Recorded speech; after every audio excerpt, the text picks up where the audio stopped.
నమస్కారం. నా పేరు కోరెంటి విజయ గౌరి.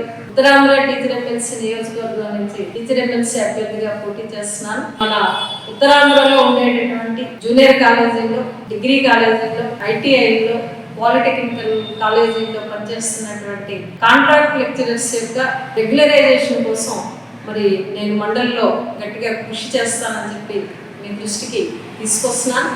ముఖ్యంగా యాక్ట్ 30లో ఉండేటటువంటి కండిషన్ ప్రకారం 114 జీవోని అమలు చేసేదానికోసం మరి కాంట్రాక్ట్ లెక్చరర్స్ యొక్క క్రమబద్ధీకరణ కోసం 114 జీవోని అమలు చేసేదానికోసం మరి నా కృషి గట్టిగా చేస్తానని చెప్పి మరి కాంట్రాక్ట్ లెక్చరర్స్ అందరికీ తెలియజేస్తున్నాను. దాని కాల పరిమితి కూడా 3 సంవత్సరాలు కాల పరిమితి. ఇప్పటికే 1.5 సంవత్సరాల కాల పరిమితి పూర్తయింది. నన్ను గెలిపించి పంపిస్తే తప్పనిసరిగా కొద్ది నెలల్లోనే కాంట్రాక్ట్ లెక్చరర్స్ యొక్క క్రమబద్ధీకరణ కోసం కృషి చేసి వాళ్ళ సమస్యను సాధించేదానికోసం ప్రయత్నం చేస్తానని చెప్పి మరి మీకు అందరికీ హామీ ఇస్తూ మీ మొదటి ప్రాధాన్యత ఓటు వేసి మరి నన్ను మండలికి పంపిస్తే క్రమబద్ధీకరణ సమస్య మీద ప్రభుత్వంతో మాట్లాడతాను, విధాన మండలిలో గట్టి కృషి చేస్తానని చెప్పి మీకు అందరికీ తెలియజేస్తూ మీరందరూ నన్ను గెలిపించాలని చెప్పి అభ్యర్థిస్తున్నాను.